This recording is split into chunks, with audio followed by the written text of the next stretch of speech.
여러분 안녕하십니까. 2023년 제9주차 2월 27일에서 3월 5일 사이의 주간 정세 동향을 말씀드리겠습니다. 먼저 윤석열 대통령의 독단의 정치와 정책 집행이 계속되고 있었습니다. 대통령 친정체제 구축을 위한 국민의힘 당대표 선거가 있었습니다.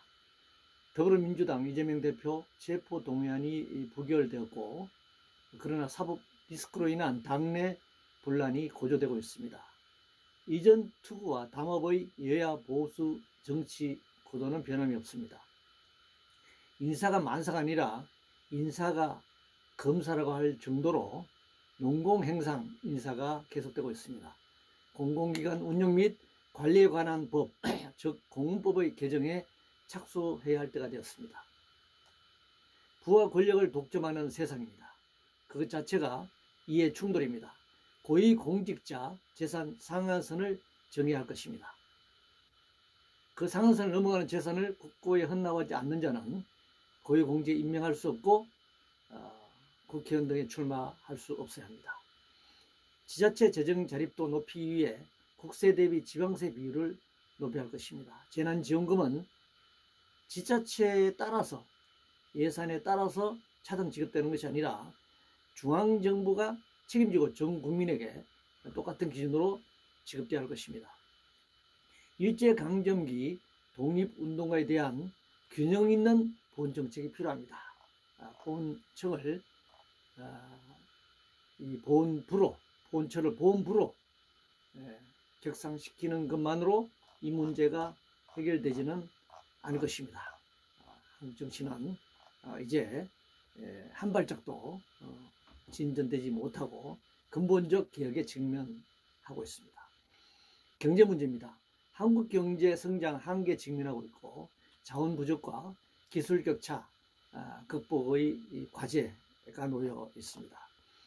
자원 낭비 중심의 수출 주도형 무역 수지 적자가 계속되고 있고 그 한계 역시 극복해야 될 시점에 있습니다. 미국의 금리 인상을 통한 통화 조절 정책은 계속되고 있습니다. 동시에 달러 지배권이 강화되고 있습니다. 고물가 속 생활 소비자 물가가 급등하고 있습니다. 노동자 서민 가계가 압박을 받고 있고 생존의 벼랑 끝에 내몰리는 빈곤층이 늘어나고 있습니다. 재벌과 부자 감세 결과 수입을 줄이면 당연히 지출을 늘릴 수가 없습니다. 조세 부담률 증가 없는 재정 정책은 국민을 기만하는 정책이라고 할 수 있습니다. 자유시장은 이론적일 뿐 무정부 상태가 아닌 한 헌법의 기초하에 국가가 물가, 통화 정책에 개입하고 적절한 규제를 가하는 것은 당연한 일입니다. 그러나 자유시장의 자유만 외치고 있는 현실입니다. 전기료 문제는 에너지 가격 급등, 에너지 절약, 그동안 값싸게 공급한 산업용 전기, 그리고 에너지 비본층에 대한 지원 등 종합적 대책을 마련해야 할 때입니다. 단순 메모리 반도체를 넘어 일찍부터 기술 발전에 기초한 시스템 반도체 개발의 방향으로 전환했어야 했으나 메모리 반도체의 재벌 지원에만 매몰된 나머지 반도체 기술이 낙후되어 있습니다. 기업 사냥꾼인 투기 자본의 공격으로부터 경영권을 보호하는 문제와 대주주에 대한 배타적 과보로 인한 소액이나 개미주주의 권리를 침해하는 문제를 균형 있게 바라봐야 할 것이고 새로운 검토가 필요하다고 생각합니다. 한국 경제 성장의 한계에 직면하고 무역 수지의 적자도 계속되고 있는 상황입니다. 수출 주도형 경제 성장 전략의 한계가 뚜렷해졌습니다. 사회 문제입니다. 1인 가구 핵가족 시대에 조세와 복지라는 국가 역할이 정대되고 있습니다. 민주공화국으로서 가정의 문제를 국가 전체가 해결해야 될 그런 과제를 안고 있습니다. 코로나 후 학교 정상화로 최우선해야 할 것은 뒤떨어진 학습, 보충해야 되는 측면도 있지만 가장 중요한 것은 인성교육이라고 할 수 있습니다. 공교육 정상화를 위해 서열화 조장하는 암기 위주의 시험과 일조서 부활도 지금 얘기되고 있습니다. 그러나 대학 수능 제도 등 이런 서열화된 학교 체계, 교육 체계를 근본적으로 바꿔야 할 것입니다. 도시에 집 없는 가구가 절반에 달하는데 미분양 주택이 늘어나는 이 불안전하고 불평등한 사회, 또 의식주는 국가가 책임을 당연히 져야 하는 그런 측면에서 봤을 때 주택 정책 부재가 굉장히 뚜렷합니다. 부모와 함께 하는 이 비폭력 교육을 강화해야 할 것이고, 폭력을 가한 학생뿐만 아니라 그 부모에게도 당연히 책임을 물어야 할 것입니다. 의료의 국가사회 책임을 방기하고 공공의료 정책이 부재한 속에서 의료 직종 간 갈등이 증폭되고 있습니다. 주식 투자 등 연기금 관리 수익성 중심에서 벗어나 안전성에 치중해야 할 때입니다. 작년에 80조 원을 주식 투자 시장에서 연기금이 손해를 봤습니다. 앞으로 어떻게 될지 알 수가 없습니다. 저출산 근본 원인을 찾아야 합니다. 부모와 아이가 행복하고 안정된 사회여야 할 것입니다. 인간의 가치인 존엄, 인권, 행복, 평등이 보장되고 적정한 고용, 임금, 여가가 보장되는 사회가 아니고서는 출산율 문제를 해결할 수 없습니다. 수십억, 수천억 거대 부패가 판치는 총체적 부패 사회입니다. 김영란뿐 문제도 안 되는 그런 상황이죠. 민요총 집회에 대해서 무조건 비난한 수구 보수 자본 언론들이 앵무새처럼 반복하고 있습니다. 독거노인의 사회적 고립도가 심각한 상황입니다. 고독사 대책 마련이 시급한 실정입니다. 한국 사회는 정치 경제의 양축이 불균형하게 부패하면서 사회 문제가 심각하게 두드러지고 있는 상황입니다. 노동 문제입니다. 자본주의 사회에서 임금은 노동과 자본 사이에서 벌어지는 분배 투쟁의 노동자 몫이죠. 노동자 내부를 갈라치기 하기 위해서 격차를 부각시키는 것은 자본의 노동 분할 지배 전략에 말려 들어가는 것입니다. 현대자동차는 현재의 공장 가동률 유지하되 노동자 1인당 노동시간을 주당 30시간 이하로 줄이고 대규모로 고용을 늘려야 합니다. 400명 지금 고용할 문제가 아닙니다. 10만 명 이상이 지금 400명 채용에 관심을 가지고 응모를 하는 것으로 보도되고 있는데, 이 정도 고용으로서는 대기업의 사회적 고용 책임을 다하지 않는 것입니다. 건폭이라고 건설 노동자들에 대한 대통령의 공격이 계속되고 있습니다. 건설 자본의 건설 노동자 착취를 위한 구조적 폭력이 건폭이라고 할 수 있습니다. 민노총을 공격할 때는 민노총을 앞세우면서 한국노총이 부패하는 사건이 발생했을 때는 그냥 노조로 표현하는 이 수구보수 자본 언론의 아주 치졸한 의도를 확인할 수 있습니다. 문화청 상생은 노조와 무관하게 원청 자본의 이윤 독점과 봉건제적 지배관계를 해소하는 것이 근본 해결책이다, 이렇게 생각합니다.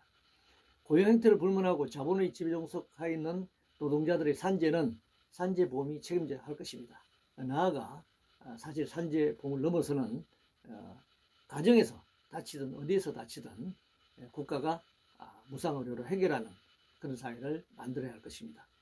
직업배 고교생 현장 실습을 폐지해야 합니다. 학력을 불문하고 모든 기업은 정상적인 고용 후에 수습기간 동안 산업교육훈련 방침에 따라서 정상적으로 수습을 하고 현장에 적응할 수 있도록 배치해야 할 거라고 생각합니다. 노동운동에 대한 정권과 자본의 총공세가 계속되고 있는 상황입니다. 다음 생태환경 문제입니다. 가뭄에 대한 국가 차원의 물관리 대책이 필요합니다. 물 부족 국가로서의 물 전략을 제도해야 하고, 도서지역의 경우 해수 담수화를 위한 정책을 수립해야 할 것입니다.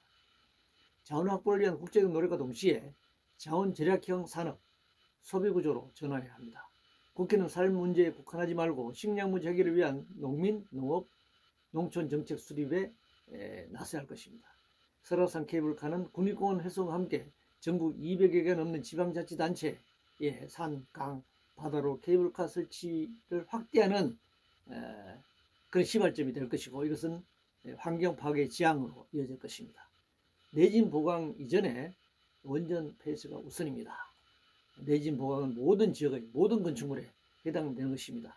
굳이 원전에만 해당되는 것이 아닙니다.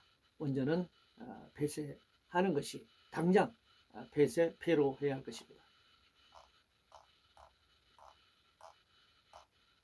국제 문제입니다. 남북 대화가 절실합니다. 주변국가 다자간 대화를 추진하면서 군사력 강화와 집중 노력의 절반만 해도 평화를 정착시키는데 당연히 도움이 될 것입니다. 계속 긴장이 고조되고 군사력을 확대 강화해 나가는 것은 평화가 아니라 전쟁으로 치닫는 것이라고 생각합니다.